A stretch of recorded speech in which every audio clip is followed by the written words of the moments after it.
ini kita bersyukur kepada Tuhan boleh beribadah bersama-sama di dalam ibadah minggu di dalam RRPP, dan juga akan kita menyaksikan pelantikan dan peneguhan dari pengurus Badan Pengurus Nasional Perkantas 2014-2019. Ini semua adalah karena kasih dan anugerah Tuhan yang sungguh besar bagi pelayanan ini. Pagi ini kita akan menikmati juga eksposisi dari Efesus pasal yang ke-6, dan ada satu lagu yang saya rindu nanti kita boleh nyanyikan. Tapi mungkin kalau langsung dinyanyikan biasanya kita kurang memperhatikan kata-katanya. Kita akan memperhatikan pujian Maju Laskar Kristus, yang ketika saya memperhatikan bait demi baitnya, ini juga yang menyimpulkan apa yang kita nikmati sepanjang eksposisi dari Efesus, kitab Efesus. Bait pertama menyatakan, maju laskar Kristus, lawan kuasa gelap, ikut salib Yesus sungguh dan tetap. Rajamu sendiri jalan di depan, majulah iringi panji cemerlang.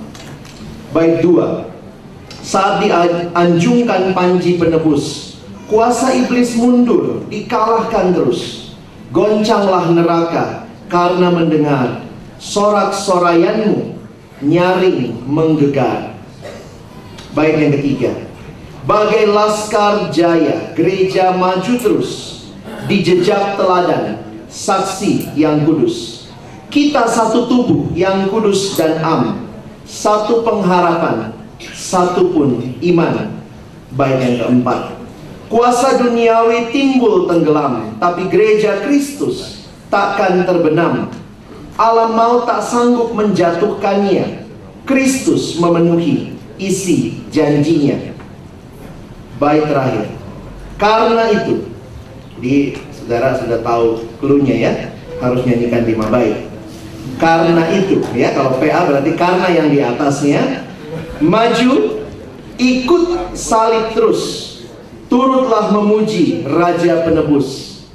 Hormat kemuliaan Tuhan terimalah, insan dan malaikat sujud menyembah. Dan setiap kali kita menyanyikan refrennya, maju laskar Kristus, lawan kuasa gelap, ikut salib Yesus sungguh dan tetap. Kiranya kita makin menghayati siapa Allah yang kita sembah, dan siapa kita sebagai gerejanya yang Tuhan pakai dalam dunia ini. Satu di dalam rohku, bahagia, dalam hatiku, dalam hatimu, berpaut jadi satu. Memuji bersama, berdoa bersama, sekutu dan sehati. Oh indahnya, satu dalam kasih Yesus. Salam satu sama lain, katakan mari jadi saksi bagi dunia.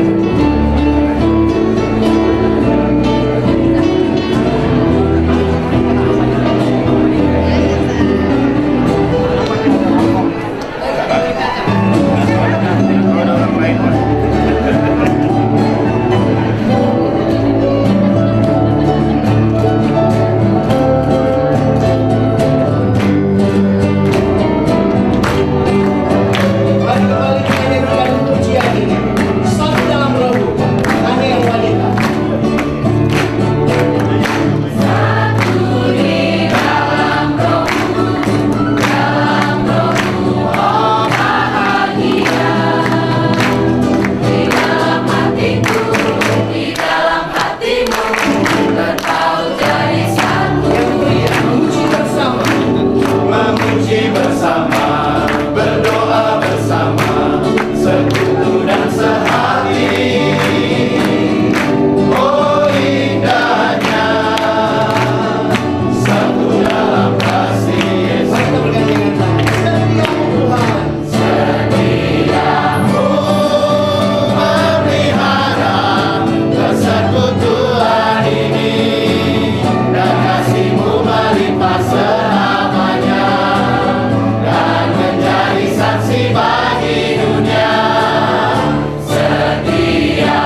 yang Maha Kuasa, pemilik kehidupan kami, pemilik perkantas.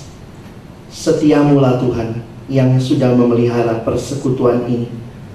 Kasih-Mu melimpah di tengah kami, supaya melalui kami yang saling mengasihi, dunia boleh disentuh dengan kasih Kristus. Itulah kerinduan kami seperti tema RRPP kali ini. Tuhan, terima kasih. Biarlah kami semua memuji, memuliakan, mengagungkan Engkau. Dalam nama Yesus yang layak menerima segala puji, hormat, dan sembah, kami sudah berdoa. Amin. Mazmur 96. Kepada Tuhan, hai suku-suku bangsa, kepada Tuhan sajalah kemuliaan dan kekuatan. Berilah kepada Tuhan kemuliaan namanya. Bawalah persembahan dan masuklah ke pelatarannya. Sujudlah menyembah kepada Tuhan dengan berhiaskan kekudusan. Gemetarlah di hadapannya, hai segenap bumi. Katakanlah di antara bangsa-bangsa, Tuhan itu Raja, sungguh tegak dunia, tidak bergoyah. Ia akan mengadili bangsa-bangsa dalam kebenaran. King of Kings, Majesty.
memilih gereja menjadi pusat aktivitasnya.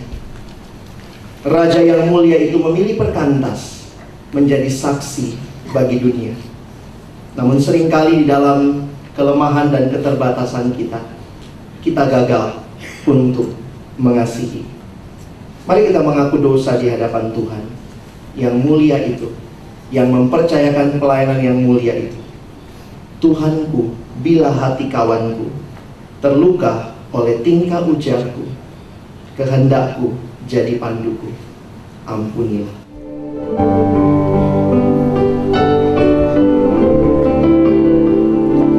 Tuhanku, bila hati kawanku terluka oleh tingkah ujarku, dan kehendakku jadi panduku, ampunilah.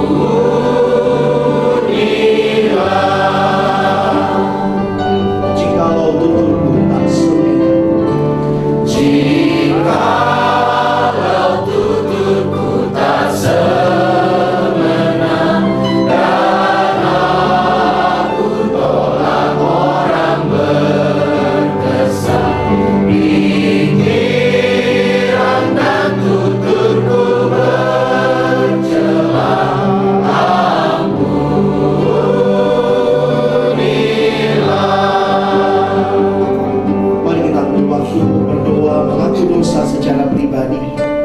Mungkin dalam relasi antara pengurus dan staf, relasi di antara sesama pengurus, relasi di antara sesama staf, relasi dengan orang-orang yang kita layani.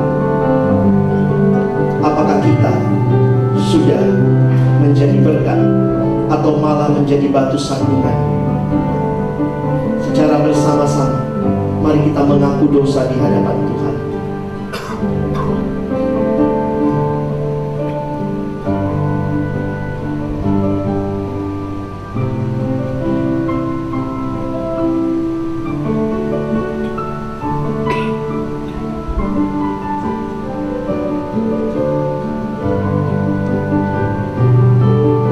Dan jika kamu berdiri untuk berdoa, ampunilah dahulu sekiranya ada barang sesuatu dalam hatimu terhadap seseorang, supaya juga Bapamu yang di sorga mengampuni kesalahan-kesalahanmu.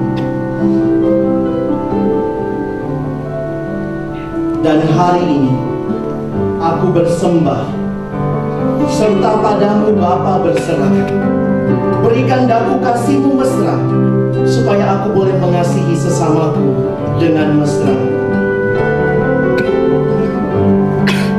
Kita naikkan baitnya yang ketiga.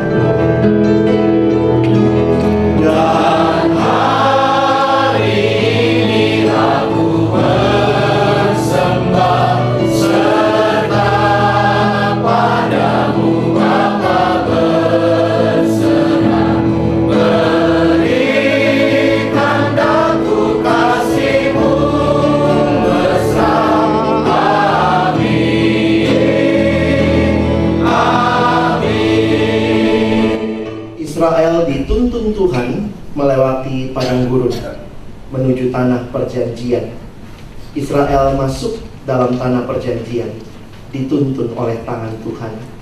Marilah memasuki peperangan rohani kita dengan terus dituntun oleh Allah yang perkasa, yang setia, perisai hidupku. Bagimulah pujian selamanya.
Bapa, Engkau telah memberikan banyak pengajaran, juga teladan dari tokoh-tokoh Alkitab. Betapa lebih mudah kami berjanji, betapa lebih mudahnya kami menyanyi,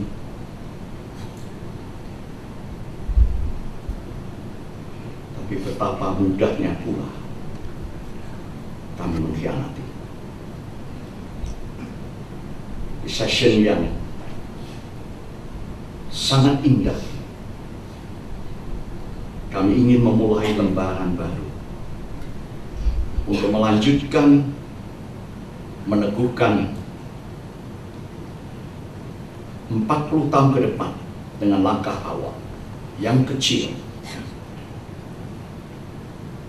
Tetapi karena kami melayani Tuhan yang besar, biarlah kami bergabung memasuki iring-iringan, arak-arakan kemenangan dan kemuliaan Raja di atas segala raja. Siapkanlah hati dan pikiran kami, kemauan kami. Kuasailah kami dengan kasih-Mu oleh karya Roh. Pakai firman-Mu supaya dapat kami memahami isinya. Tetapi di atas segalanya, bukan hanya kami berhenti pada pemahaman, tetapi kami mau memberlakukannya di dalam diri kami masing-masing secara perorangan. Tetapi bersama-sama kami akan maju sebagai laskar Kristus. Segala puji dan hormat bagi Allah Tritunggal kami, Bapa, Anak, dan Roh Kudus. Haleluya. Amin. Silakan duduk. Saya kadang-kadang begitu banyak kekurangannya, bukan basa-basi. Waktu saya menggumuli tema ini dan tergerak mengirimkan beberapa lagu, saya tidak menduga bahwa waktunya tidak mengizinkan. Sebelum saya menguraikan Efesus pasal 6, saya minta lagu ini diperdengarkan yang tadi baru saya serahkan. Lagu ini merupakan salah satu lagu yang terus menantang kami supaya visi yang sempat kabur menjadi jernih lagi. Lagu ini lagu lama. I could never outlove the Lord.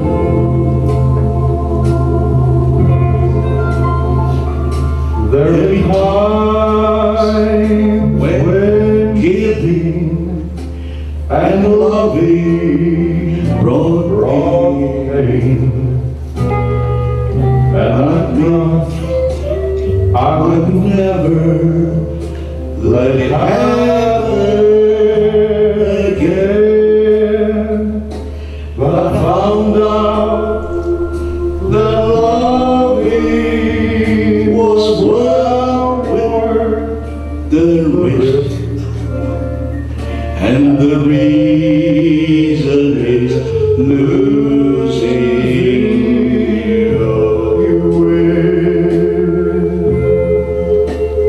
I'm gonna live the way He wants me to live. I'm gonna give until there's just no more to give. I'm gonna love till there's just no more love. I could never outlove the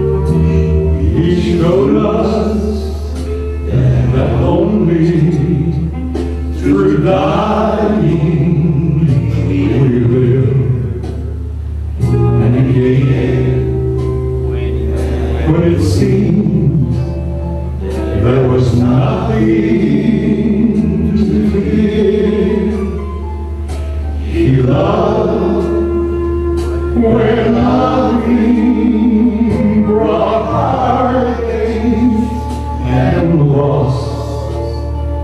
He forgave from old rugged cross. Kornya bersama mari kita. I'm gonna live the way He wants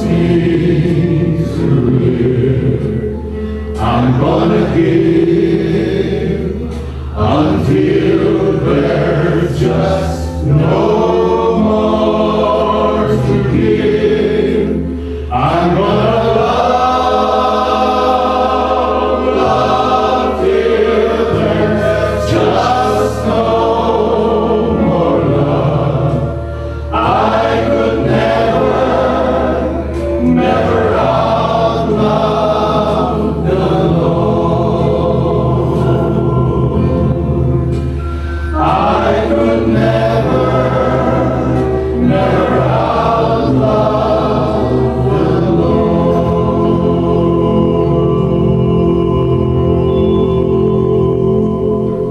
Bapa, kami mengucap syukur. Engkau bukan hanya mengobrol janji.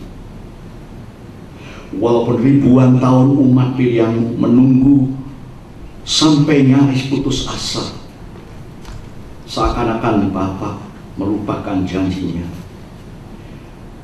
Tetapi engkau tidak pernah lupakan janjinya. Kalau ada di antara kami yang sudah capek untuk tetap tekun dan setia mengiring engkau, melayani. Kalau di antara kami ada yang merasa lega karena terpen tugas kepercayaan yang diserahkan berakhir hari ini. Oh Bapa, sampai nafas terakhir kami tidak pernah mungkin dapat membalas cinta kasih-Mu. Berbisiklah dengan suaramu yang lemah, lembut, dan manis.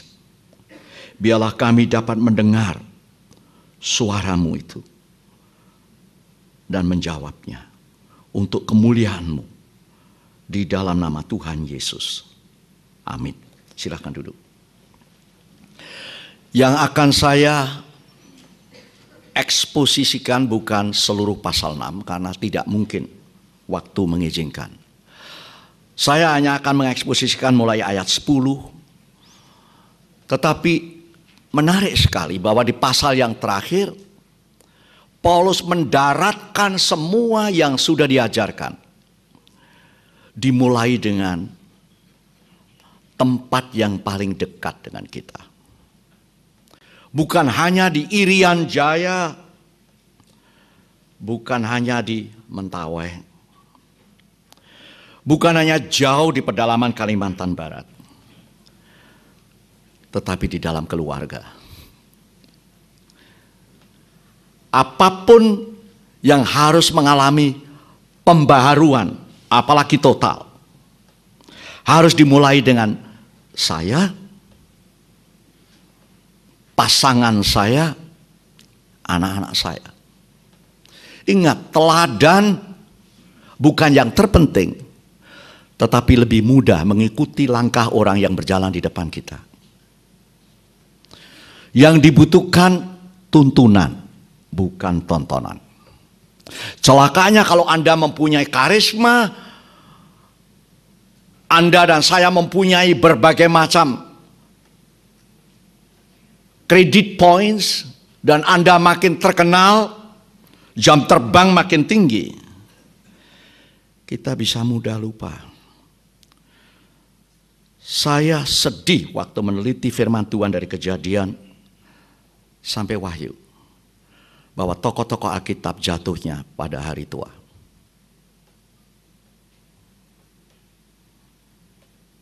Jadi jangan jumawa. Bukan hanya kalau sudah tua jangan manjat genteng lah. Kecuali genteng yang di bawah ya nggak apa-apa ya. Tapi itu sendiri suatu komitmen yang tinggi. Dimulainya aneh. Hai anak-anak. Jadi angkatan yang paling muda. Bagaimana 40 tahun ke depan seorang pemimpin yang dipercaya Tuhan harus mempunyai foresight. Siapa nanti yang akan mengambil alih kepemimpinan ini? Tetapi supaya mendapat foresight, jangan melupakan the hindsight. Nah, angkatan muda seringkali menghina. Masa lampau kuno. Zamannya berubah. Tapi Anda tidak mungkin punya hari esok. Kalau Anda nggak punya hari ini. Tapi Anda tidak mungkin punya hari ini dengan membuang hari kemarin. Saya minta supaya nanti Bro Peter didukung oleh teman-temannya. Sebelum melangkah udah dikasih beban. Tapi saya minta supaya Anda punya visi. Hai anak-anak, saya senang mengenal 2 anak Anda. Katanya yang ketiga juga datang hari ini. Tetapi makna ini juga penting kalau dirohanikan.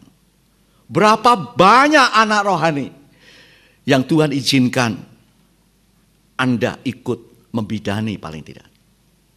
Hai anak-anak, taatilah orang tuamu di dalam Tuhan. Ini kalau pemimpin-pemimpin ini pinter kasih program dan tugas, tapi dirinya sendiri tidak melaksanakan. Jangan sakit hati kalau anak muda. Ngaca lu. Ngaca lu. Dan memang tidak ada orang yang sempurna. Tuhan tidak pernah mencari orang yang sempurna. Supaya kemuliaan Tuhan tidak diambil dan dirampas oleh orang yang serba hebat.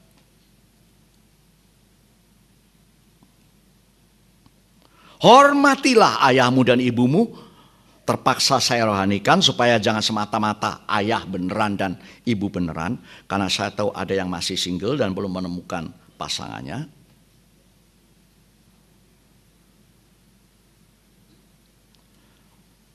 Jadi angkatan muda kalau nanti menyaksikan yang akan dilantik, kalianlah yang akan menerima tongkat estafet itu. Dan Anda membutuhkan bukan hanya ajaran yang sangat mendalam, tetapi ajaran firman Tuhan yang dipahami kemudian diinkarnasikan. Saya kaget di penghujung khotbah di bukit. Matius pasal 7 ayat 24 sampai dengan 27. Enggak ada di paper saya.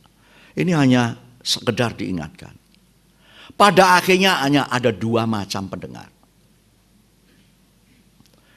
Yang membedakan apa?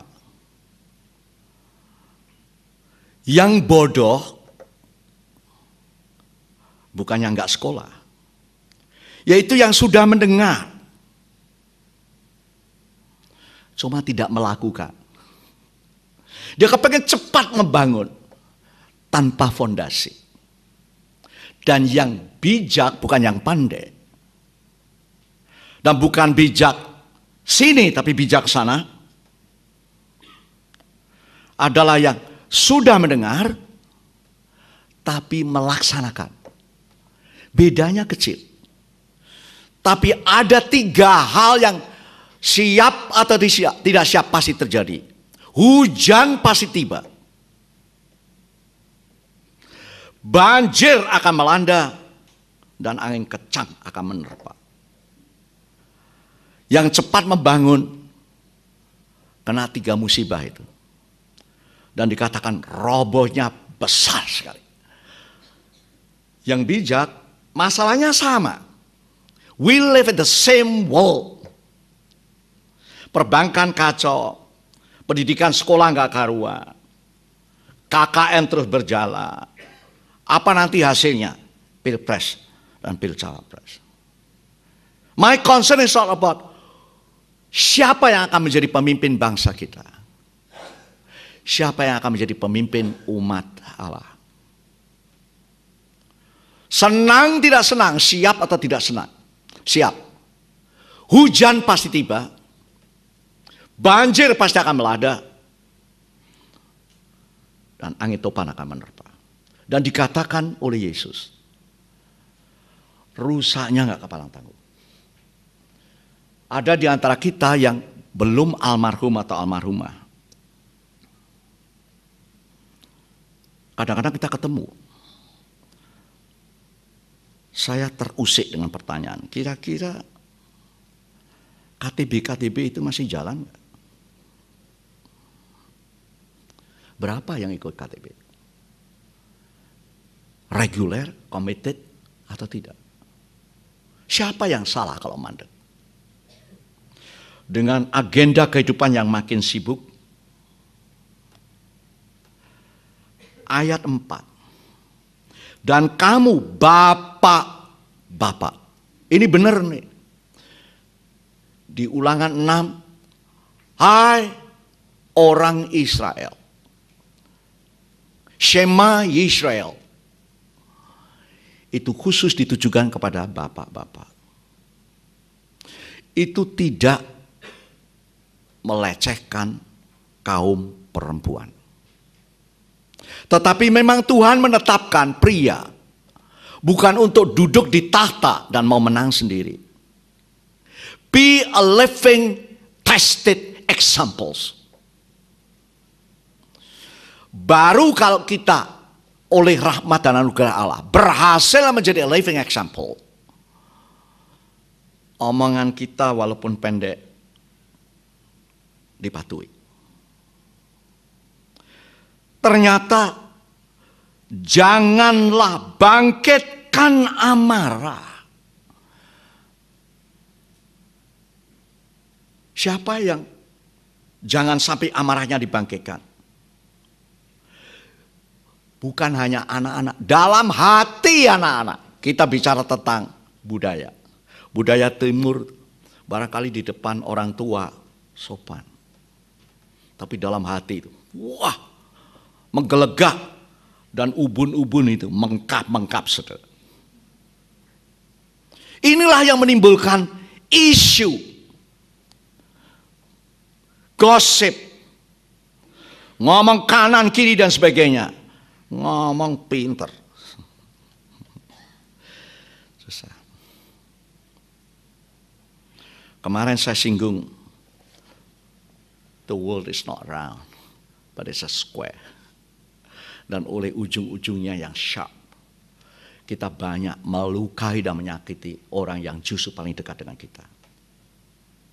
Our spouses, our children, our parents or in-laws. Dan everybody becomes outlawed. What's wrong? Betapa mengejutkan, di zaman Paulus masih ada perbudakan. Lengkap. Malah budak-budak di dalam daftar terakhir. Bukan berarti yang terakhir itu jelek. Penting. Kalau Anda menganggap saya berlebihan, ayat 5. Hai hamba-hamba, taatilah Tuanmu yang di dunia. Harus ada a living example dari bapak, anak, hamba. Bos-bos Kristen, apakah you memperlakukan orang yang bekerja di bawahmu sebagai aset untuk menghasilkan produksi yang bisa quantified? Di Perjanjian Lama malah mengatakan, jangan menahan upah harian. Outsourcing udah dikritik sana sini. Kalau kita mau mencari kebenaran, firman Tuhan kebenaran, jangan lupa di Alkitab itu. Yang dibicarakan bukan hanya kebenaran. Kebenaran, keadilan,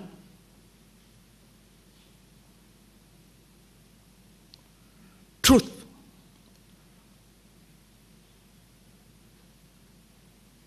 Righteousness tapi justice.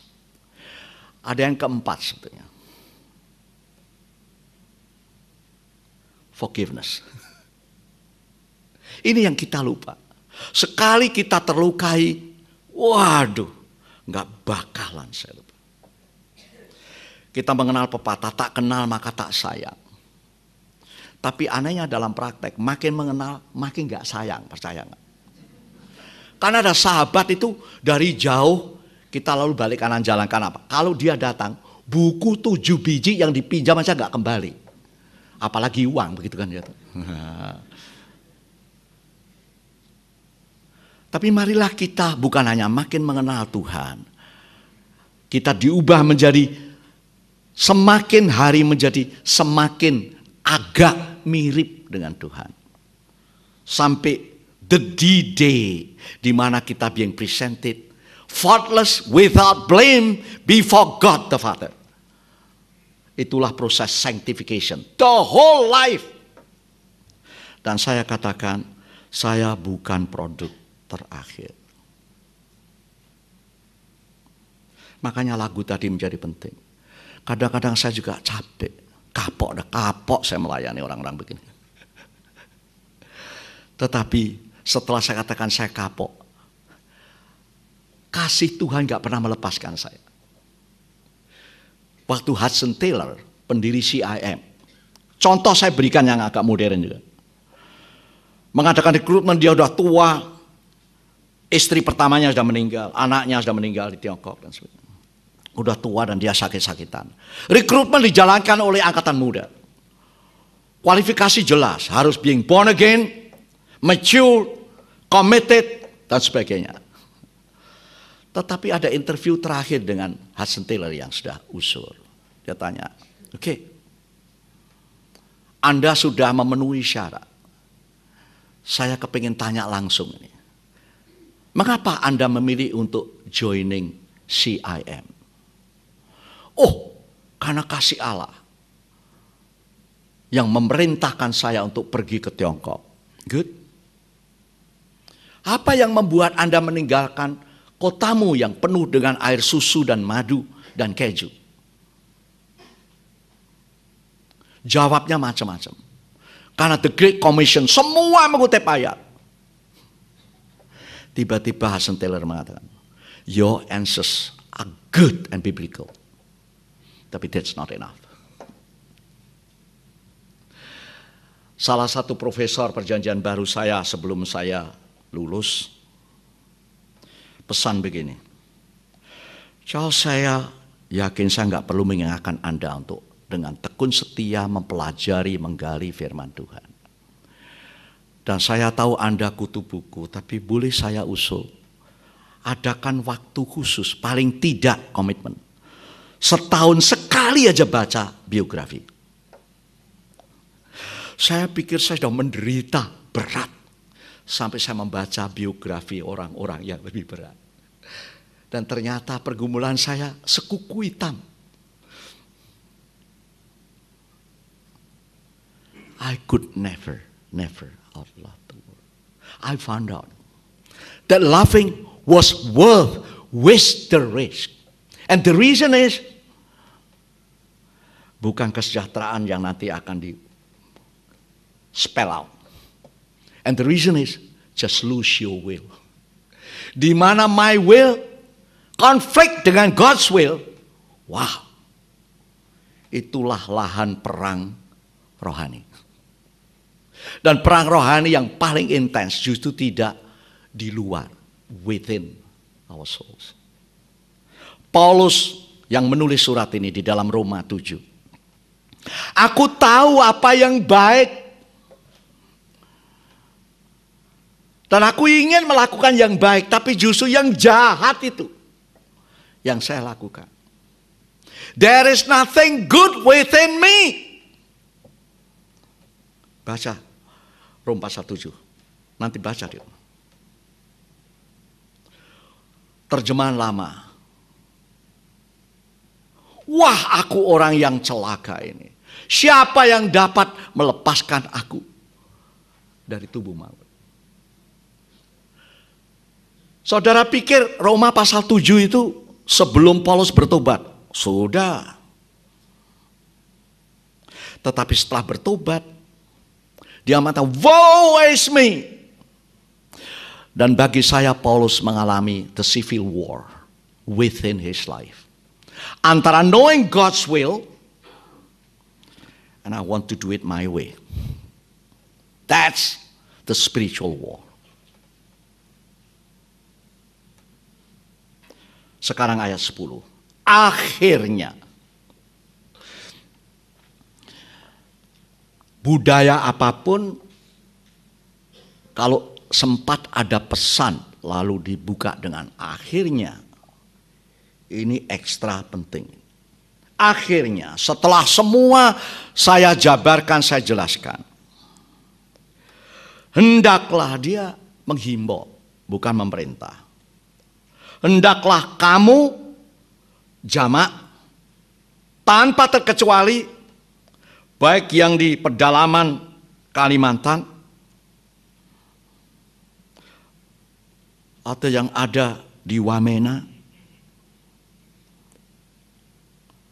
atau yang ada di suku yang tidak dikenal, siapapun, hendaklah kamu kuat. Bukan lalu pulang belajar halter. Lalu nanti kalau keluar dadanya bidang, mau bersaing dengan Aderai. Hendaklah kamu kuat dalam Tuhan. Saya senang waktu lagu Maju Laskar Kristus.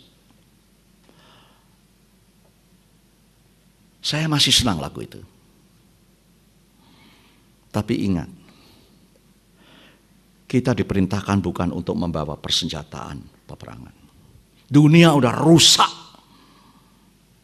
karena the superpower. Dan mereka memang berkepentingan. Mesin perangnya harus jalan dan jual senjata-senjata.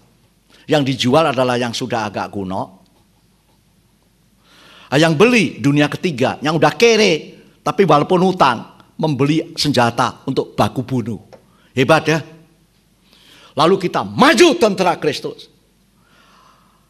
Rawe-rawe rantas, malang-malang putung. Inilah dadaku di mana dadamu. Tuhan nggak pernah bilang begitu. Paulus di dalam surat Korintus, saya catat di sana. Kita memang masih hidup di dalam dunia, tetapi senjata kita bukan senjata itu. Memang kita harus maju. Saudara tahu salah satu yang membuat saudara-saudara marah mendendam, bukan hanya sekedar Jakarta Charter, perang salib. Saudara mau menang? Menang dengan cara bagaimana? Kalau saudara mau menang, apakah saudara menang karena mengalahkan istrimu yang lemah? Dan mengutip firman Tuhan, hai istri, tunduklah kepada suamimu. Ternyata istri ikut KTB, malah pemimpin KTB. Hai suami, kasihlah istrimu seperti Kristus mengasihi jemaatnya. Ini kan spiritual war. Dan KDRT lalu. Senjatanya senjata rohani loh. Nggak pakai pisau tapi ayat. Tapi ternyata dari mimbar dilepas tuh peluru kendali, semua ada ayatnya. Percaya nggak? Karena firman Tuhan itu above everything. Orang Injili kan itu. Begitu firman Tuhan langsung kita bertekuk lutut, ya kan? Apa itu peperangan rohani?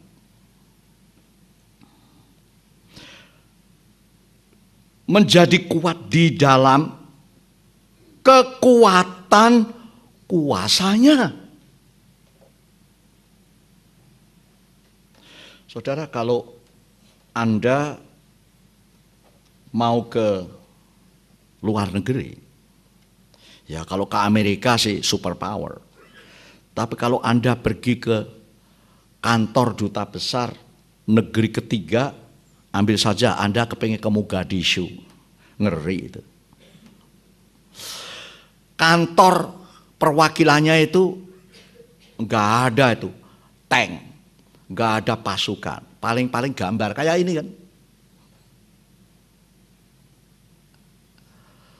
Sadarkah Anda bahwa pihak lawan gentar? Gentarnya karena apa? Bentakan kita, sosok tubuh kita, titel akademis kita, simpanan kita di bank, relasi kita yang banyak. Saya kepingin supaya saudara dan saya mempunyai hot relationship with the all and only superpower there is, God Almighty, the Father of our Lord Jesus Christ. Yang sudah mengalahkan bukan hanya dosa, maut. Paulus di balik penjara mengatakan, "Hai maut, di manakah sengatmu?" Tetapi Paulus bukan petentang-petenteng. Saudara mau tahu Paulus ketika menghadapi budaya yang lebih kuat dan lebih tua daripada budaya zaman Yesus hidup? Saya pada suatu hari beberapa tahun yang lalu khotbah di suatu gereja di Eropa.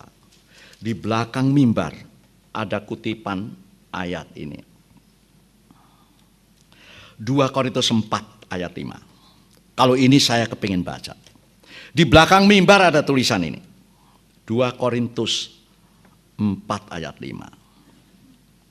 Sebab bukan diri kami yang kami beritakan. Kalau Anda memasuki lahan misi, apa yang Anda beritakan? Perkantas? Aku? Pengalamanku? Mujizat yang aku alami? Kekayaanku? Kedudukanku? Sebab bukan diri kami yang kami beritakan. Dan kata ganti orangnya kami, ini Paulus dan teman-temannya. Waktu saya naik ke podium untuk khotbah, saya membaca tulisan itu. Wah, saya terkesan. Saya diingatkan, hati-hati, you jangan ngomong yang lain. Don't talk about yourself. Don't talk even about Indonesia. The message that should be delivered is not about us. Tetapi kemudian entah gimana, saya memang orangnya ngomongnya seringkali ngawur sih. So kalau ngomong apa adanya, orang Jawa bilang glogok sok. Apa yang ada di dalam keluarin aja, muntahin aja deh. Gitu aja kok repot. Gitu. Saya kalau ngomong, saya ngomong apa adanya karena memang tidak ada apanya. Bukan kosong, jangan salah ngerti. Saya nggak punya hidden agenda. Karena kalimat berikutnya nih yang mengusik saya. Dan akhirnya saya malah khotbah itu. Beberapa tahun kemudian saya kembali ke gereja itu, dicopot itu. Bukan saya perintahkan untuk dicopot. Ternyata orang Indonesia yang pendek, pesek, dan elek ini bisa mengubah slogan yang dipancang puluhan tahun di balik mimbar. Enggak saya suruh. Karena kalau Anda baca kalimat berikutnya itu ini. Tetapi. Nah, saya khawatir nanti di KTB tetapi dimunculkan berkali-kali. Ya. Niko juga pasti mulai. Tetapi Yesus Kristus. Itulah yang kami beritakan. Tapi bukan sebagai orok yang tidak berdaya, tergolek di palungan. Tetapi saya mendengar pengkhotbah berapi-api mengatakan, ingat, Yesus akan datang sebagai the Lion of Judah. Simbol yang kita pilih itu pasti yang hebat-hebat begitu. Di kitab Wahyu, the Lion of Judah hanya sekali disebut. Tapi yang lebih dari sekitar 13 atau 14 kali. Anak domba. Dan anak domba yang tersembelih. Loh, lambang kok begini sih ya ini? Tentara apa begini mau maju? Panji yang, masa panji Anda bukan kambing hitam, tapi kambing yang disembelih lagi. Anak lagi ya, gawat ini. Ternyata tanah udah dibeli konglomerat. Dan celakanya konglomerat bekerja sama dengan orang lain yang memang kongkon melarat. Ini masalah itu. Tetapi yang kalimat terakhir paling mengganggu saya. Saya tidak ingin Anda menjadi seperti saya ikut terganggu. Tetapi Yesus Kristus sebagai Tuhan itulah yang kami beritakan. Dan diri kami, the messenger, Saudara bisa membaca sendiri. Sebagai hambamu, kepada siapa Anda kunjungi dan Anda datang. You bukan bos. You are the servants. Dan diri kami sebagai hambamu, orang yang memakai koteka sekalipun, Anda bukan bosnya. Diri kami tidak kami beritakan, pengalaman kami tidak kami beritakan. Diri kami sebagai hambamu. Tapi belum titik. Firman Tuhan itu pendek, tetapi hamilnya sudah 12 bulan kali. Karena ngerti tapi nggak lahir-lahir ini.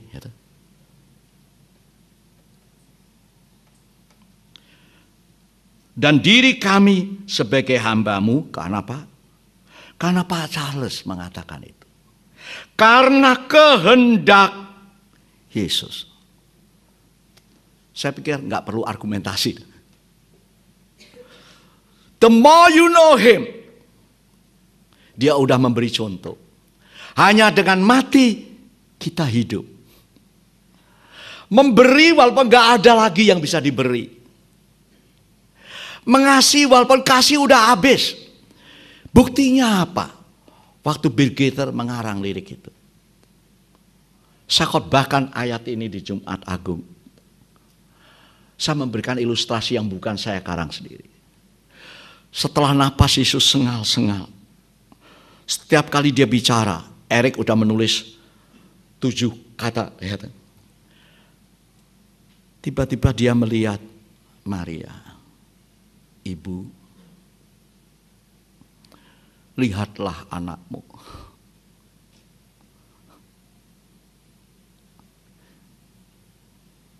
Dia nggak punya apa-apa. Bantal nggak punya. Keledai aja pinjam. Salib pinjam, kuburan pinjam, perahu pinjam, mimbar pinjam. Nah, ketika dia sekarat, Ibu, lihatlah anakmu. Dan kepada Yohanes, anak, lihatlah ibumu. Are we ready to be sent forth? Abis dah. Visinya harus jelas. The cost is too high. Tadi pagi saya menerima email. Ada seorang dari Sudan. Seorang cewek digantung. Karena dia mengaku, saya menjadi murid Kristus.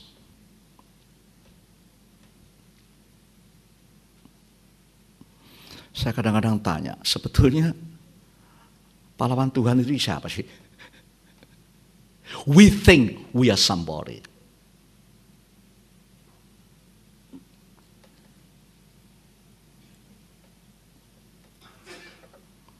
Jadi kalau Anda masuk ke medan laga, spiritual war, Anda gegabah, Anda sudah kalah sebelum masuk medan laga. Waktu Muhammad Ali yang memang ganteng dan lincah, kupu-kupu dengan sengatnya, banyak dijatuhkan. Dan Joe Frazier dikalahkan. Joe Frazier tidak mau menyerah. Dia mengadakan revanche. Dia berlatih sampai dia memasukkan kepalanya di air garam. Bukan hanya 1-2 hari. Berminggu-minggu. Sehingga dia nggak takut gocor tuh. Sampai bleeding. Dan karena Muhammad Ali meremehkan lawan. Hah, lu udah tua, udah kalah, kok berani nantang lagi. Yang kalah justru Muhammad Ali. Jangan jumawa masuk ke medan laga. Di mana dadamu, inilah dadaku. You punya duit, you kira saya gak punya duit ini. You punya sarjana hukum, you kira kami gak punya. Apalagi nanti kalau RI 1 Jokowi. Jaminannya apa? Your bank accounts? Your academic titles? Your credit points? No way! Veni, vidi, vici. Kami datang melihat dan menaklukkan, tetapi bukan dengan senjata duniawi. Kita harus memakai selengkap senjata Allah. Bukan hanya harus kuat dan kuat di dalam kekuatan Tuhan, kenakanlah seluruh perlengkapan senjata Allah. Kalau orang maju perang, senjatanya ditinggal di rumah, waduh itu mati udah, memilih untuk mati. Saya kadang-kadang kagum tuh waktu ke Ambon, Nyong Ambon. Saya kaget, tidak bisa langsung mendarat di ibu kota Ambon. Mendaratnya pakai taksi militer, dan istri saya yang stroke 2 kali saya ajak. Lalu berhenti di tempat yang terdekat, perahu, motor tuh banyak. Tuan rumah itu justru memilih kok yang ramping panjang gitu. Padahal ada yang badannya besar. Istri saya jalan di darat saja sukar. Di kolam renang masih lumayan. Ini lautnya biru itu. Kipas lenso putih. Wah. Lalu perahu yang ramping itu motornya 3. Saya kata ini gimana sih itu? Dinyalakan. Kedua dinyalakan. Ternyata begitu jalan wah saja ingat James Bond lalu. Wah, pang begitu ya. Istri saya memang pendiam. Lebih diam lagi dia ya. Kulitnya agak putih daripada saya tapi makin putih. Lalu tuan rumah pendeta, Bapak takut dong. Walaupun bagiku hidup itu Kristus, mati itu untung. Tapi saya belum mau mati konyol dan sebelum waktunya. Tuan rumah gak berani tanya tentang istri saya. Ibu takut gak? Tiba-tiba kami berhenti di seberang. Mobilnya dikepung polisi. Kenapa dikepung polisi? Bukan dikepung Pak, harus dijaga kalau enggak semua hilang itu. Ekonomi hancur. Kemudian kami terus jalan, kaget bendera Israel. Wah, loh ini kok jadi begini ya? Pantesan kita diidentifikasi sebagai Zionis. Ya, haleluya. Di KKR. Bendera Israel di mana-mana. Loh, ini sebetulnya berkibarlah benderaku, lambang suci. Saya kadang-kadang bingung. Ya. Kemudian saya ditaruh di hotel, satu-satunya hotel yang masih operasional. Saudara tahu siapa yang ketemu saya nginap di hotel itu? Muhammad. Mari Muhammad. Yang hidungnya mancung, tidak seperti hidung saya. Loh Pak Kris, yuk ke sini ngapain? Loh saya kepengen tanya, yuk ke sini ngapain? Sarapan pagi. Loh kok bisa begini ya Pak? Loh mestinya saya yang tanya sama Bapak. Gitu. Tapi setelah kami meninggalkan Ambon dan pindah ke Papua, mendarat di Sorong. Di hotel yang sama lagi, saya ketemu orang yang sama. Loh ini siapa mengikuti siapa ini Pak? Loh, gitu. Wah curigation ada. Gitu. Wah dia kan kedudukannya tinggi dan orangnya lebih tinggi. Saya pendek pesek, susah. Gitu.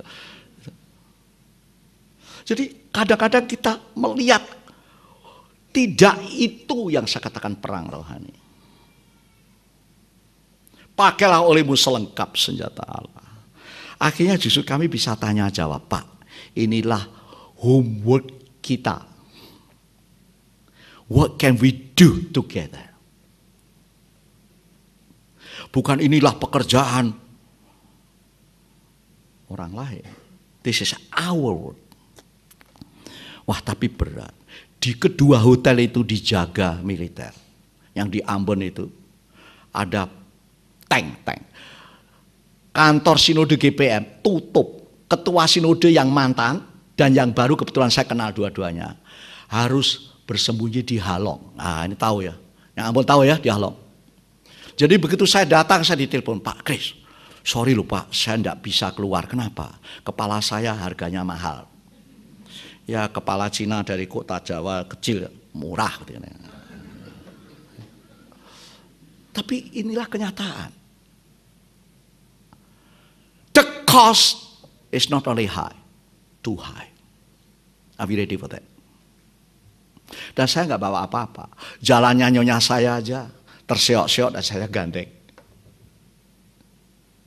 Sekarang itu kalau mau pamer tentang cintanya pada pasangannya, siang hari terang benderang aja.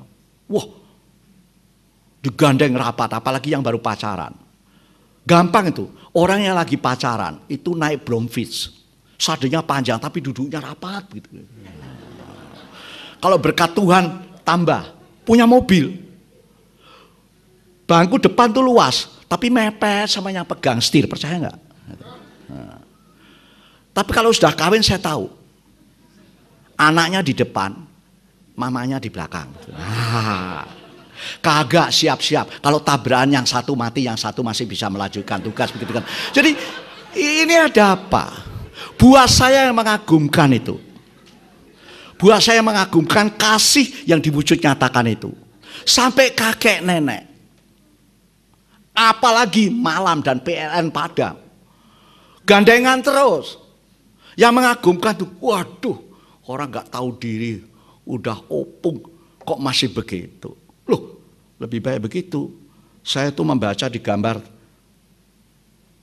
majalah tebal itu. Wah, ini suara dari Partai Demokrat yang dulunya pakai kuncir itu. Didampingi sama cewek muda loh. Saya kata, ini siapa sih? Setelah saya baca, saya pikir anaknya. Ternyata isinya tanya keberapa saya nggak tahu. Nggak nyindir, saya lihat fotonya kok ya tuh. Ada apa sih? Makanya saya itu agak takut juga loh. Saya makan gabung, tiba-tiba Pak, enggak keberatan saya duduk di sini enggak. Tiba-tiba, wah, bunga-bunga berdatangan. Hanya satu kumbang seekor itu. Wah, paling cakep dong saya ya tuh. Lalu difoto lagi kemudian, Pak, boleh saya foto sama Bapak? Saya juga. Loh, ini kok jadi begini sih ya? Nah, ini repotnya nanti keluar ke Facebook. Wah, gawat ini. Tua-tua keladi, makin tua, makin menjadi-jadi nih. Gitu. Ada apa sih? Makanya saya senang. Anak muda, gagah gede, membuktikan berani manjat genteng. Gitu. Tapi dia bilang, Pak, nanti saya kasih versi saya. Jadi saya curiga nih, ini versinya jangan-jangan berubah. Tapi inilah masalah. Gitu. Saudara betul siap perang rohani. Mengapa harus mengenakan, bukan hanya punya koleksi, mengenakan selengkap, seluruh perlengkapan senjata Allah, bukan senjata duniawi, supaya kamu dapat bertahan. Bukan hanya defensif, bertahan melawan. Yang dilawan apa? Tipu muslihat iblis.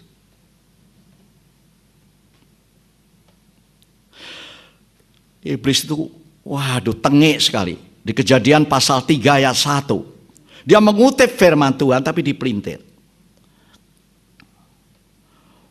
Dibuka secara positif. Tentu Allah berfirman. Waduh, luar biasa. Semua. Tapi boleh tapi jadi jangan. Kalau kita nggak cermat, kena kita.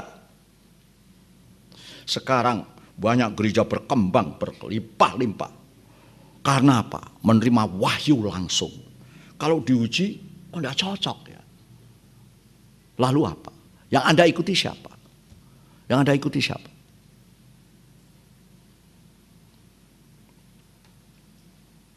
Bagaimana melawan tipu daya iblis?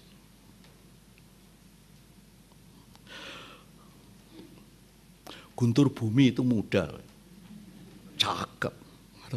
laris gitu. Tapi saya tidak melarang Anda mengundang pembicara muda, jangan salah ngerti loh ya. Yang tua ini sudah capek sebenarnya. Tapi hati-hati. Hati-hati. Karena perjuangan kita. Perjuangan. Kita bukan hanya orang-orang tertentu. Bukanlah melawan darah dan daging. Kalau Anda membaca 1 Korintus 9 di ayat 27 menarik. Saya tidak memukul angin.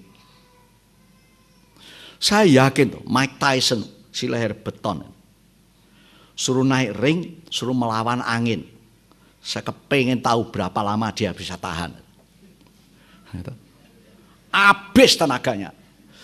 Saya tidak ingin Anda begitu. Wah, sibuknya bukan main. Programnya makin banyak. Yang ini, yang itu, yang begini, yang begitu. Tumpang tindih enggak karuan. Tapi setelah dicermati, redundant. Yang bagian ini melakukan yang sama dengan bagian yang lain. Dananya sangat terbatas. Lalu kemudian ada yang muda, penuh semangat. Mengutus diri sendiri. Nggak usah itu struktur pendukung. Tuhanku, kaya raya, segalanya. Tapi kemarin dan 2 hari yang lalu, kata saling itu perlu perhatikan.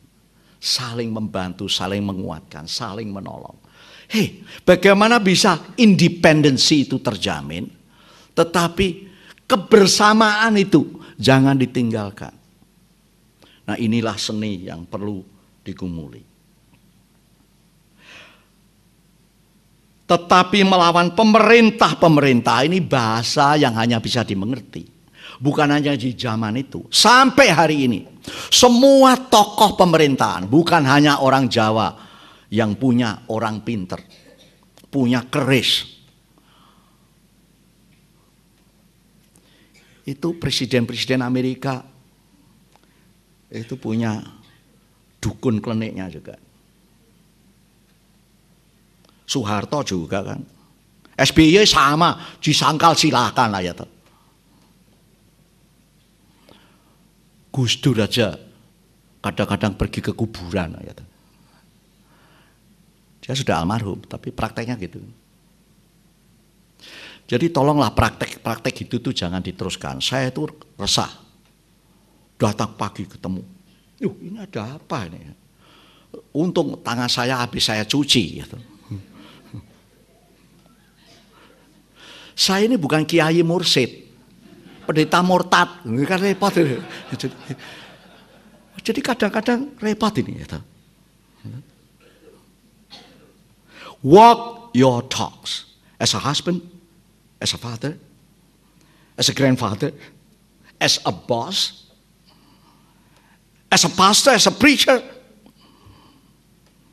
Walk your talk. Baru Anda siap untuk tempur di medan laga. Dan kita bicara musuh dan lawan kita adalah penguasa-penguasa di udara dan roh-roh jahat. Kalau Anda membaca di kitab Nabi Daniel, bahkan malaikat terkenal. Siapa yang sudah pernah nonton apa ya? The Clash of Titans atau apa itu? Ini sekarang yang laris film-film begitu tuh. Lalu Michael and Gabriel. Ya anak saya itu memberikan oleh-oleh begitu. Sekarang ini ada apa ini? Ternyata 2 malaikat tokoh yang penting itu tertunda untuk mengabulkan doa Daniel karena dicegat di jalan oleh penguasa kerajaan Babel. Bukan sang raja, roh yang jahat. Di balik peperangan iman selalu ada evil spirit.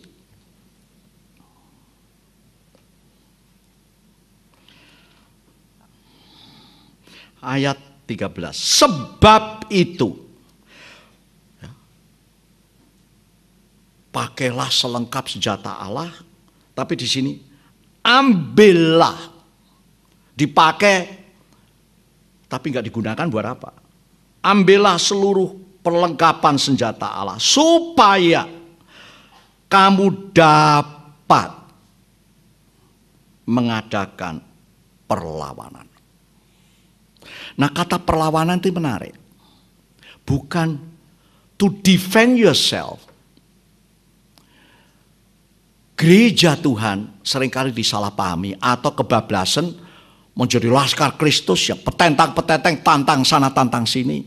Superpower Amerika aja terpaksa hengkang dari Vietnam. Nah, sekarang juga Pakistan, Afghanistan. Hah? Apanya coba? Rusia sama saja. Jangan main-main, saudara.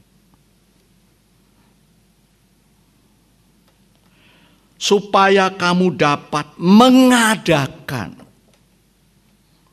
Jadi bukan hanya combat ready, memang udah dalam pertempuran, saudara.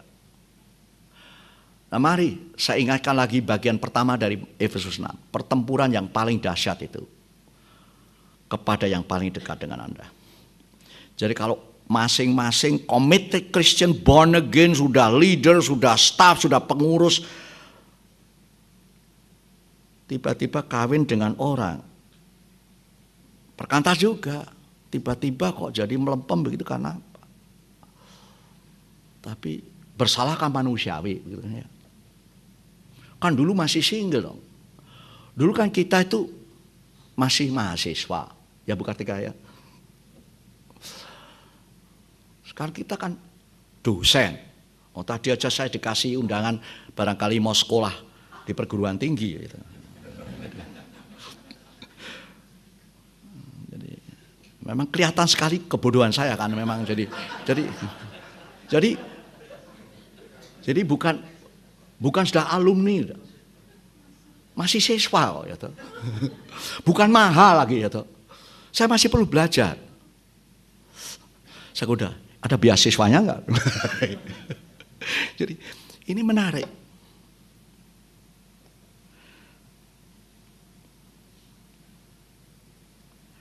Kapan? Bukan hanya combat ready. Ditiup peluit itu kalau saya nonton film khususnya tentang pasukan pemadam kebakaran, saya kagum. Banyak yang mati begitu. Begitu baru pacaran, wah sirene bunyi langsung ditinggal itu ya toh. Walaupun sedang menikmati kopi yang oke, ya toh. Bukan lagi pacar, istrinya ditinggal, wah langsung ganti pakaian, wah jatuh matang wit, boom lalu masuk. Apakah kita combat ready macam itu? Pada waktu apa dikatakan? Dapat mengadakan perlawanan pada hari yang jahat. Dan kalau Anda membaca Efesus pasal 5, hari-hari ini adalah hari-hari yang jahat. Makanya kita kenal istilah carpe diem. Seize the day. Manfaatkan. Jangan seenaknya. This is no picnic. This is a hard, terrible spiritual war. Tapi mengadakan perlawanan dan tetap berdiri. Ini bukan lalu menghindari peluru glosor begitu. Berat. Perlengkapan senjata di zaman Paulus tentu beda dengan kita. Sesudah kamu menyelesaikan. Sesudah. Apa yang diselesaikan? Segala sesuatu. Tadi malam saya diingatkan sama Pak Jonathan. Lagu Iman Injili benar. Tapi masa segala sesuatu? Yes. Tetapi yang menyelesaikan segalanya kan bukan satu orang.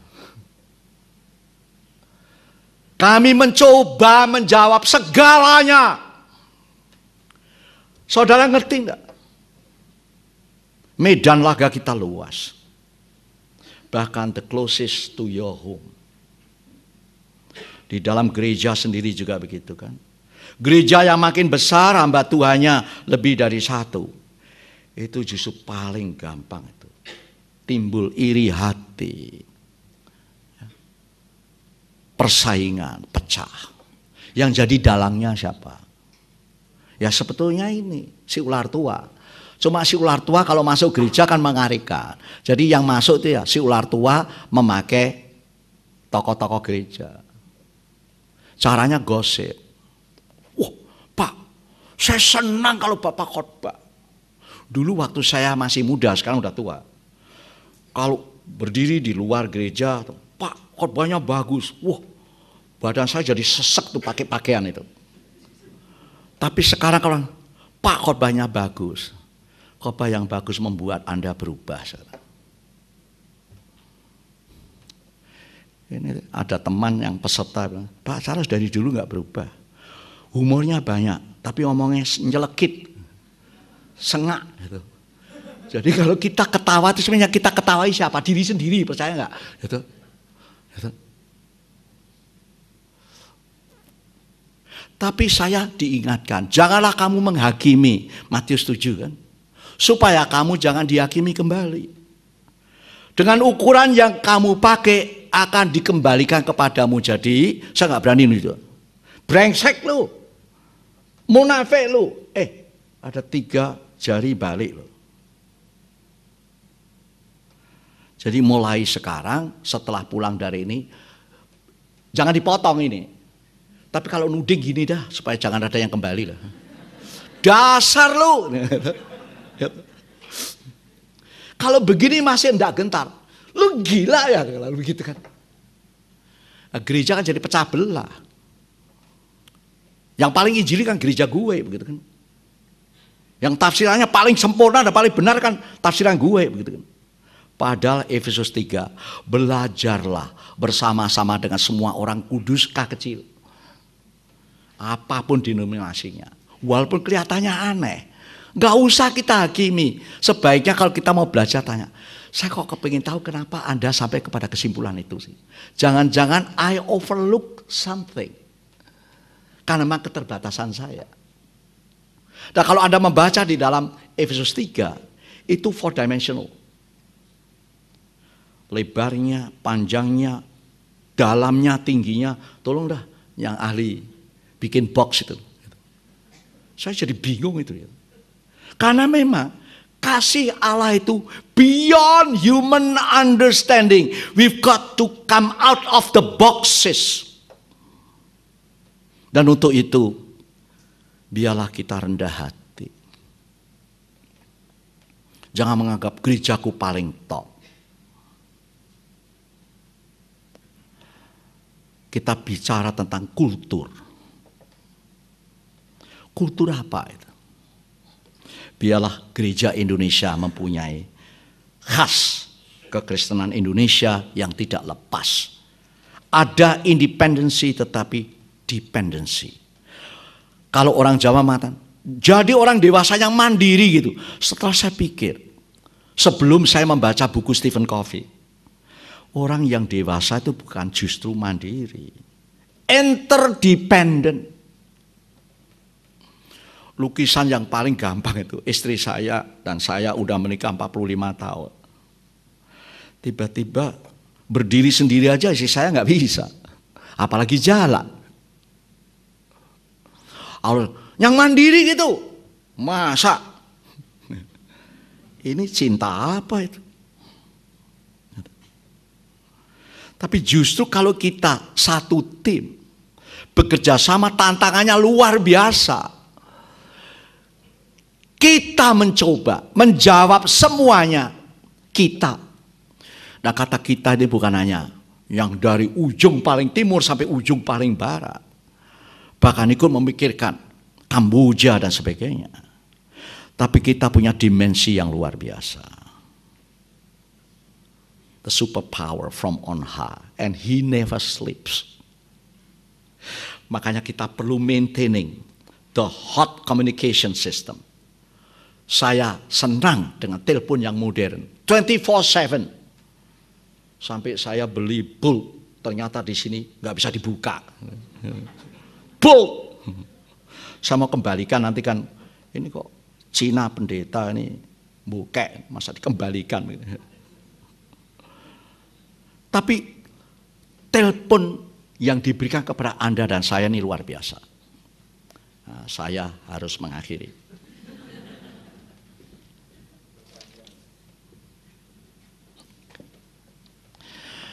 Menarik.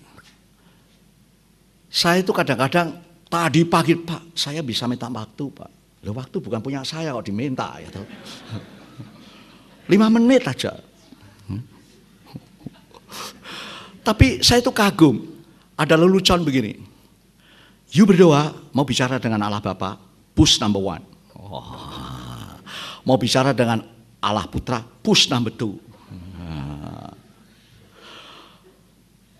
Jangan ketawa dong. Untung Tuhan itu walaupun sangat sibuk, dia nggak pernah terlelap. Anyone can talk with him. Saya katakan talk with him, not talk to him. Talk with him. Tuhan itu bukan hanya diperintahkan. Saya mendengar pengkhotbah suara lantang. Kalau imanmu sebesar biji sesawi, tuntutlah pada Tuhan. Ini model apa sih ya model ini? Ini kan terorisme rohani ini. Tuhan nggak ngedengarin permintaan saya. Gua pelintir tangan you, I twist your arm. Kalau nggak nurut, saya ganti gereja. Setelah pindah gereja 4 kali. Yang terakhir Tuhan, kalau Tuhan nggak ngedengerin permintaan saya pindah agama. Dapat rumah walaupun setengah batu, yang lainnya. Ini ada apa ini? Apalagi you bisa ngambil S2, S3. Ya. Gratis lagi. Pokoknya syaratnya mudah. Pengakuan imannya juga pendek. Kalau kita kan 12 ayat gitu. 1, 2, 3. Jadi kita tuh bersaing di banyak bidang. Jadi berdirilah tegap, combat ready. Oh, perang modelnya berdiri aja. Hampir roboh begitu ya. Berdirilah tegap, berikat pinggangkan kebenaran. Nah, pakaian perang di zaman Paulus ini memakai citra pasukan superpower. Itu biasanya walaupun pakai zirah yang biasanya dari rantai gitu, supaya tidak mudah tertembus, itu nggak bisa kedodoran begitu, harus diikat. Kalau Anda perang pakainya kedodoran, keserimpet jatuh bangun Anda ya toh. Jadi siap perang itu harus yang ringan, geraknya dan sebagainya. Tetapi ikat pinggangnya apa? Kebenaran. Jadi kalau Anda ngomong udah gak cocok. Apa sih gosip itu? Apa sih fitnah? Fitnah lebih kejam dari pembunuhan. Karena kalau pembunuhan sekali bunuh mati. Ini masih hidup tapi dimatiin hak kemanusiaannya. Udah dengar. Gimana Pak kalau teman kita gini? Bukankah lebih baik gitu? Don't judge lest you will be judged. By the same measure you judge, you will be judged. Apakah lalu kita tidak boleh? Boleh. Cuma kalau menilai ingat. Are you better off? Berikat pinggangkan kebenaran. Ahok diancam. Oh nggak apa-apa, mati itu untung. Ini kan repot gitu. Saya udah pesen sama istri saya, nanti di batu nisan saya tulis itu. Dan kalau punya lawan begini kan repot ini sudah. Apa mau melawan dengan gitar? Gitu. Ini kan susah begini nih. Atau dengan simbol parasit yang turun itu. sehingga kena tembak malah ya. Repot kan. Ini kan susah betul kan. Yang kita hadapi itu bukan dengan cara itu. Dan berbaju sirahkan keadilan. Kebenaran penting, tapi kalau benar yang tidak adil, itu kita tidak mengenakan kelengkapan senjata Allah. Kalau saudara perhatikan, baju sirah, ikat pinggang, itu sifatnya defensif itu, betul? Gereja bukan hanya untuk being defensif dan pasif. Kakimu berkasutkan kerelaan, Injil, damai sejahtera. Ada buku lama lah, judulnya The Cross and the Dagger. Itu salib atau belati. Yang menulis seorang Calvinis. Tapi dia mengaku the Peace Church is correcting, understanding the teaching of the great teacher. Simon Peter cabut pedang, sarungkanlah. Petrus mau membuktikan bahwa dia lain. Mau nusuk orang aja yang kena kupingnya, ya karena gemetar itu, emosional. Dan mengejutkan, sarungkanlah pedangmu. Siapa yang main pedang akan mati dengan pedang. Nggak takut saya. Saya katakan hati-hati. Anjing kurapan yang hidup masih lebih berguna daripada singa yang mati. Percaya nggak? Wah, saya nggak takut mati. Sudah kita minoritas, nantang begitu. Jumlahnya dicari aja sukar untuk someone standing in the gap. Yang dibutuhkan bukan orang yang berani mati, tapi murid Kristus yang berani hidup, percaya nggak? That's harder. Kalau Anda menghadapi masalah rumah tangga sendiri aja, nggak bisa. You mau diutus ke medan laga front depan, you are not ready. Mari kita mawas diri. Kakimu berkasutkan kerelaan. Kalau Anda membaca di Yesaya, betapa eloknya kaki yang datang dari jauh membawa kabar baik. Tapi di sini bukan kaki telanjang berkasutkan. Jadi ini perang ini bukan piknik ini. Tapi yang tidak kalah menariknya, Injil damai sejahtera. Jangan seperti para misionaris dulu di abad 16. Apalagi di perang salib. 3G. Guns. Glory. Gospel yang terakhir. Tapi juga jangan ngawur. Gospel dulu. Yang penting born again. Tapi anggota-anggota milik Kristus. Rumahnya full AC. Karena pintunya aja nggak bisa ditutup. Jendelanya juga sengkleh. Gak pernah panas karena memang hujan pun gak kehujanan, memang hujan-hujan gitu, rumahnya. So, true evangelical faith, holistic ministry, the total human being, flesh and blood, dalam segala keadaan. Ini gimana? Pergunakanlah perisai iman. Nah, perisai iman yang dimaksud adalah diingatkan tentang perisai pasukan Romawi, bukan yang kecil, yang gede itu.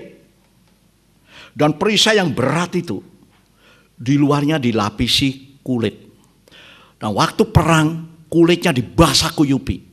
Karena kalau dilempar kena panah yang berapi, nempel, padam. Anak panah zaman dulu adalah peluru kendali, saudara. Bisa dilempar dari jauh. Jadi kalau Anda perang, jangan hanya memperhatikannya di dekat saja. Anda memperhatikan ke sini, ada anak panah dari sana, saudara. Hati-hati. Makanya perisai iman itu harus well covering us. Lengkap.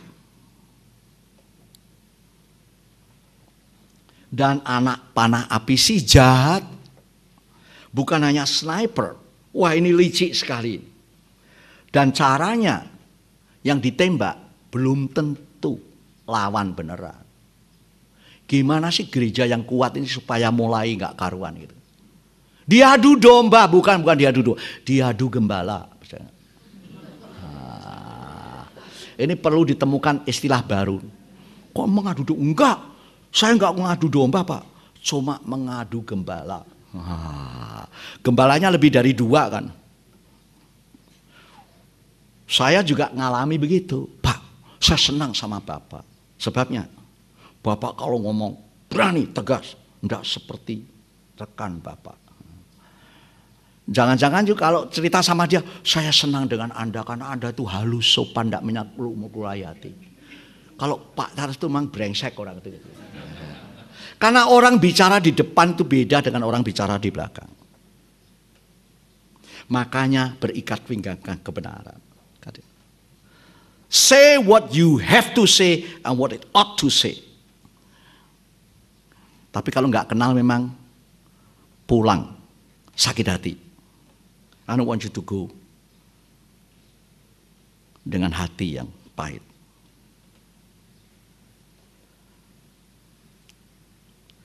Dan terimalah ketopong keselamatan. Helm yang dimaksud ini bukan helm yang standardized menurut aturan, tapi betul-betul only the helm of salvation. Hanya ada satu. Kepala jangan terbuka. Tutup rapat. Melindungi. Dulu helmnya kan aneh. Ada besi turun ke sini, ada covering buat dagu, ada buat sini. Ya. Sekarang kan helm, wah keren, Mike. Kalau matahari terlalu percaya, tiba-tiba, wah yang hitam. Jadi canggih, tapi orang Kristen sembrononya nggak karuan. Kalau Tuhan di pihak kita, siapakah lawan kita? Itu kan kalau. Jadi kadang-kadang kita perlu if kalau Tuhan di pihak kita. Enggak usah diganti ya kalimat ayat. Jangan diganti, nanti Lai marah sama saya ya. Tapi jangan ngutip ayat seenaknya gitu. Kalau Tuhan di pihak kita, siapakah lawan kita? Kita lebih daripada pemenang. Lalu mengatakan orang Kristen tidak perlu perang. Udah lebih dari pemenang. Di mana bisa menang tanpa perang? Ini menang apa ini ya toh? Badminton aja menang by bet karena walk out. Ini susah kan begini nih. Yang benar, jangan main-main. This is no joke.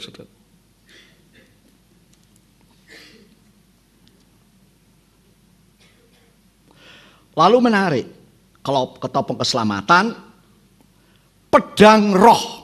Inilah satu-satunya alat peperangan yang untuk advancement, attack, melawan. Semuanya perlindungan. Lengkap tapi melindungi, mencegah. Hanya pedang dan pedang roh. Apa itu? Firman Tuhan. Bukan bahasa roh loh ya toh. Pakailah pedang roh, yaitu karena tahu bakanya ada orang yang menafsirkan pedang roh itu bahasa lidah ya toh. Pedang roh yaitu firman Tuhan. Jadi kalau Anda tidak mengenal firman Tuhan dengan baik, orang mengutip firman Tuhan disunat aja, di diskon 20%. Anda sudah kelabaan betul. Hati yang gembira adalah obat. Amin. Saya katakan tidak. Loh, gimana? Ayatnya hati yang gembira adalah obat yang mujarab. Coba lihat itu. Jadi quote ya quote, tapi jangan asal nge-quote. Iblis itu paling pintar nge-quote. Yesus saja firman yang menjadi daging, dijebak dengan quoting. Kalau saudara tidak, bahasa saya ini akrab, Mungkin nggak ada bahasa Indonesia yang benar seperti yang saya pakai ini. Saya berdoa kiranya mulai siang ini nanti Anda pulang dengan komitmen. Anda bertekad, komit untuk membasah kuyupi hidup Anda dengan firman Allah. Anytime, anywhere, anak panah berapi menghajar. That's not what the word of God said. No way. Jadi banyak gereja disesatkan karena apa? Yang disampaikan bukan firman Tuhan, tapi dirinya sendiri, pengalamannya sendiri. Tugas saya sebetulnya sudah selesai, tapi saya tunjukkan kesalahan cetak. Kecuali pedang roh yaitu firman Allah, dalam segala doa dan permohonan berdoalah setiap waktu. Pak, berdoa setiap waktu itu gimana? Wong nyetir buka mata aja seringkali tabrakan. Loh, yang suruh mengatakan berdoa harus merem siapa? Gitu. Tapi kalau berdoa nyetir, ya jangan lalu matanya jelalatan ke kanan kiri gitu. Gitu. Berdoalah setiap waktu. Kalau Anda punya handphone, wah punya yang nempel di telinga. Dengar, wah si A tabrakan. That's the very moment and the place for you to pray. Dan kalau berdoa gitu jangan, saya enggak takut, Tuhan beserta kita. Macet enggak macet. Lampu merah enggak peduli. With God everything is possible. Berdoa merem itu. Ya konyol itu. Berdoalah tanpa berkeputusan setiap waktu, segala waktu. Kalau kita berdoa sambil melek, kalau teman mendekat, supaya nggak salah. Sebab kalau kita gini, lalu kayak Hana, Eli aja imam, ini wanita ini mabuk nih, padahal sembahyang beneran gitu. Jangan lalu Anda pulang perkantas, gaya berdoa sekarang diubah oleh Pak Taras. Buka mata, bukan. Saya nggak pernah mengatakan begitu. Berdoa tanpa berkeputusan itu apa sih? Tak putus-putusnya untuk segala orang kudus. Alkitab Anda kalau masih seperti versi saya, K-nya besar, betul? That's wrong. Jadi kalau Anda berdoa seperti berdoanya orang kudus, K besar, malah kacau nanti. Nah, tolong nanti di bel sama Lahir supaya Lahir tahu bahwa ini ternyata kok yang banyak ngebel. Wah, ini muridnya Pak Acara sini pasti. Lalu gitu. Karena saya sudah ngebel berkali-kali masih gini lagi. Saya itu tergoda loh, ini telinga apa tanduk sih sebetulnya. Jadi susah kan? Orang nggak boleh ngutip salah tapi malah dicetak salah. Loh, gini ini kan repot. Jadi tolong yang tinggal di Jakarta itu, yang tinggalnya di Matraman Raya atau Salimba Raya dekat itu, mampir sebentar. Mas, tolong Mas, Alkitab yang paling baru sudah terbit. Tolong Pak, saya mau baca Efesus pasal 6 ayat. Ada apa sih? Lu masih salah toh Pak? Ini kalau Jepang, quality, dicabut, tarik kembali dari peredaran, diganti baru gitu ya. Quality kan? Integrity. Apa itu? Kualitas kerja kita apa coba? Ayat 19. Juga untuk aku saya kagum. The prayer warrior kayak Paulus. Sampai pada waktu punggungnya udah babak belur. Kakinya dibelok bersama Silas. Duet di penjara paling bawah. Hah? Luar biasa ya. Dia a prayer warrior, tapi dia rendah hati. Pray also for me. Pray also for me. Bukan hanya itu. Inti permintaan doanya jelas. Saya menggoda anak saya. Dad, pray for me. Sebutkan dah. Pergumulanmu itu apa? Why? I know you love me. No, You pray, mention your problem, so that I can pray more intelligently. Doa yang benar itu adalah komunikasi itu maksudnya jelas. Saya sudah memberi contoh, saya pulang kangen anak, saya tanya, malah suruh beli balep. Kita berdoa macam-macam, malah pakai bahasanya kita tidak ngerti loh. Gitu itu gimana sih ya toh? Pada di dalam doa biarlah kamu diaminkan. Yang aminkan itu siapa?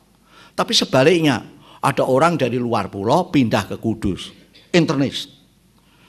Pada suatu hari dia kepilih jadi majelis. Saya takut Pak, kenapa?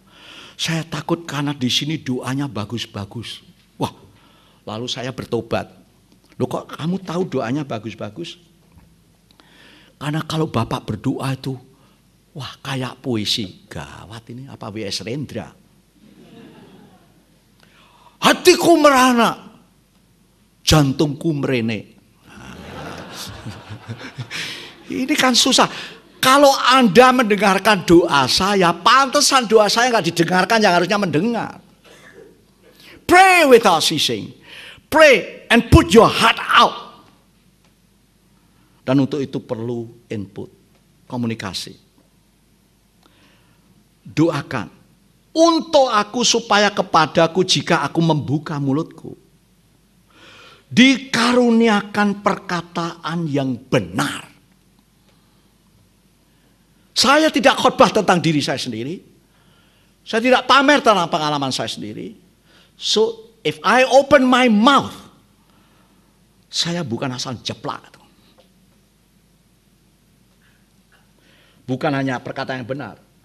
Agar dengan keberanian sayang mimbar menjadi kayak ubur-ubur.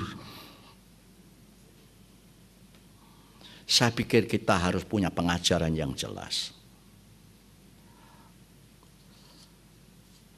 Kalimat akhir ayat 20.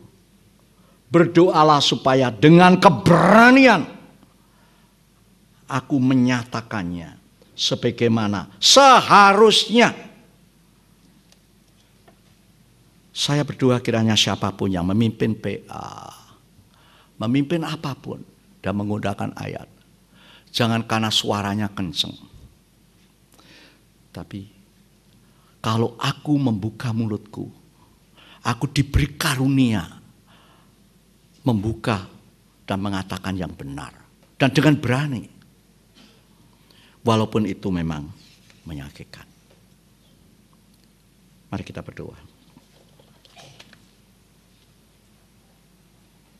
Tuhan,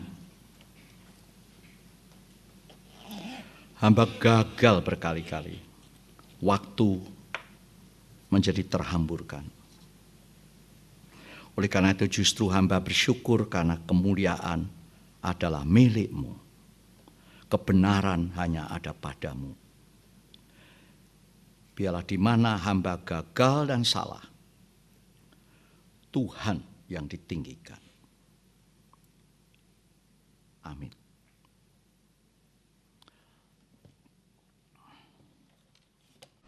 Akhirnya hendaklah kamu kuat di dalam Tuhan, di dalam kekuatan kuasa-Nya. Kenakanlah seluruh perlengkapan senjata Allah, supaya kamu dapat bertahan melawan tipu muslihat iblis. Karena perjuangan kita bukanlah melawan darah dan daging, tapi melawan pemerintah-pemerintah, penguasa-penguasa, penghulu-penghulu dunia yang gelap, melawan roh-roh jahat di udara. Majulah sekarang Kristus, lawan kuasa gelap. Ikut salib Yesus, sungguh dan tetap. Rajamu sendiri, jalan di depan. Majulah iringi panjing cemerlang.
kita mengaku iman percaya kita, seturut dengan pengakuan iman rasuli, kita bersama-sama menyatakan, Aku percaya kepada Allah, Bapa yang Maha Kuasa, Khalik langit dan bumi, dan kepada Yesus Kristus, Anaknya yang tunggal Tuhan kita, yang dikandung dari Roh Kudus, lahir dari anak darah Maria, yang berita setara di bawah pemerintahan Pontius Pilatus, disalibkan, mati dan dikuburkan, turun ke dalam kerajaan maut, pada hari yang ketiga bangkit pula dari antara orang mati, naik ke surga, duduk di sebelah kanan Allah, Bapa yang Maha Kuasa, dan dari sana Ia akan datang untuk menghakimi orang yang hidup dan yang mati.